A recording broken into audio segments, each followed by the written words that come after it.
Alright, now that we talked about prokaryotes, let's talk about eukaryotic organisms. Eukaryotes are multicellular, so their DNA is a little bit different because it's found in a membrane-bound organelle, which we know as the nucleus. So in eukaryotic DNA is packaged and condensed into these chromosome structures and has a lot of histones in it. Now, we know that chromatin, new word for you, is one of the two strands of chromosome that can become visible during meiosis and mitosis. So, what is meiosis? What is mitosis? Meiosis is the making of our sex cells. So this occurs during a process where we're making egg or sperm, depending on if you're male or female. Mitosis actually happens in all of our cells, or all of our autosomal cells. And so mitosis is also found in asexual reproduction. And basically you're making a genetic copy or a daughter cell of the original parent cell, and you'll form two daughter cells. Now in meiosis, which we're going to learn about a little later on, next chapter, you're making 4 cells from the first initial cell, but in mitosis you're making 2 cells from the first initial cell. In meiosis you have half the genetic material, so we have 46 chromosomes in all of our normal cells, but in our sex cells, which are formed during meiosis, we only have 23 chromosomes. And in mitosis, we have a total of 46, or 23 pairs. Meiosis, you only want half of the genetic information, so we call that haploid.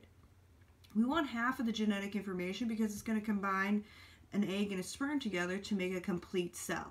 So you get half of your genes from your mom, half from your dad. In mitosis, because we're only using one cell to make 2 identical cells, we're making sure that we replicate all the chromosomes and making sure that each cell gets a complete set of chromosomes. And so we call that diploid, or a full set of genetic information. So it's like they have both pairs already starting.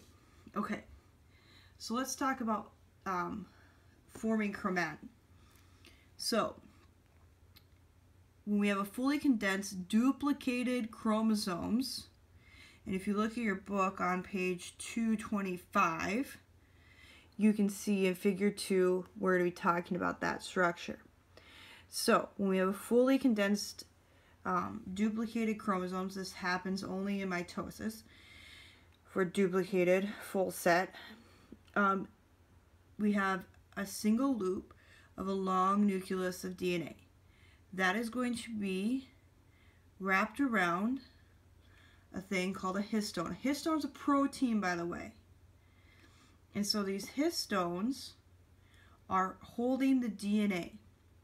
And a histone and the DNA wrapped around is what we make a nucleosome.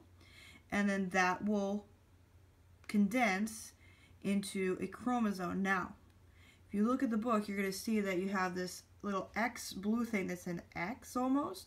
That's our chromosome. And so when we talk about a sister chromatid, that's half of the X. It's identical halves of that X.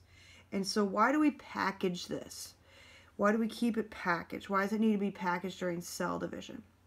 Well, if you think about this, DNA has all this information. It's kind of like a filing cabinet. If you have a filing cabinet and you have all of your assignments for the entire year for all of your classes, and if you throw it into the filing cabinet and you shut the drawer but you don't have any way to divide it, and then you're asked, hey, you got 30 seconds, go find your math assignment from second quarter, chapter 4, assignment 2.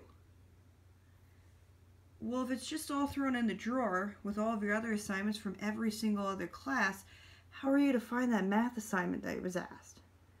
You'd have to pull everything out, and it would take you forever to find it, if you ever did. The problem is if we did that with our DNA, we wouldn't be able to replicate what we needed. It'd be a chaotic mess. So here's what they do. Think of the chromosomes as your drawer of where the genes are all located at. And they're all broken into separate folders. So every assignment is put into a folder. It's nicely labeled. It's divided up by the classes. So when you go in there and it's organized from chapter 1 all the way through the end of the year, last chapter 20. And every assignment's in order, it's in chronological order, it's really easy to find. Think about packaging a chromosome like that. Your body has to be able to find these. So they're packaged in these little segments called genes, or those traits, and it's all looped together and condensed very nicely so that we can actually find every single piece of genetic information that we want to find. And so these chromatins, which are single long molecules of DNA, you'll have those are easily pulled out. And we have sister chromatids, so they're actually held together on separate sides. In the center of that chromosome, though, we're going to have this little thing called a centromere. And that's basically a bridge that's holding, or the middle section of the Y where it's gapping together. But we have to have these packaged and processed really nicely so that they're organized and they're easy to find. We don't want to guess in a cell, because if you start pulling the wrong segment of gene out and you start doing that division, or you make, because remember, DNA makes RNA, which is going to make proteins. You pull the wrong gene out, you're making the wrong protein for your body. Your body might not even need that protein, and then chaos breaks out and you don't have the information that you actually need. Okay, so how do we prepare for cell division? So your body does a few things. In prokaryotes, because they're so simple, the DNA, which is just a circular molecule, attaches to the inner cell membrane. It shows that the cytoplasm becomes doubled in size. We actually have more cytoplasm in the cell, so your cell is growing in size. Your DNA molecule is going to double, so you actually, instead of having one loop, you're going to make two loops in this case. And you're going to start to see your cell elongate, and the cell wall is actually going to pinch off and create two genetically identical cells. And so that's in prokaryotes. Now tomorrow you're going to have some time to go through and watch a video that's going to help you show this little online activity for this. In eukaryotes, it's a little bit different. This is going to be section 2 notes. In eukaryotes, because it's so much more complex, you actually have to replicate every single one of the chromosomes in there. And then you have to make sure that all those chromosomes get into each of the different cells. And so that becomes a little bit different. Now, prokaryotes, I want you to know, will go through mitosis and replacing. So if you look on page 227, you're going to see this little thing about tail regeneration and starfish. Now, sea stars are starfish. You can see the one has a really long leg and the other ones are short. They actually have a thing called fragmentation. So if you break off one of those arms, it will regenerate through mitosis the rest of the starfish, or the sea fish is what they call it. And so that's kind of cool.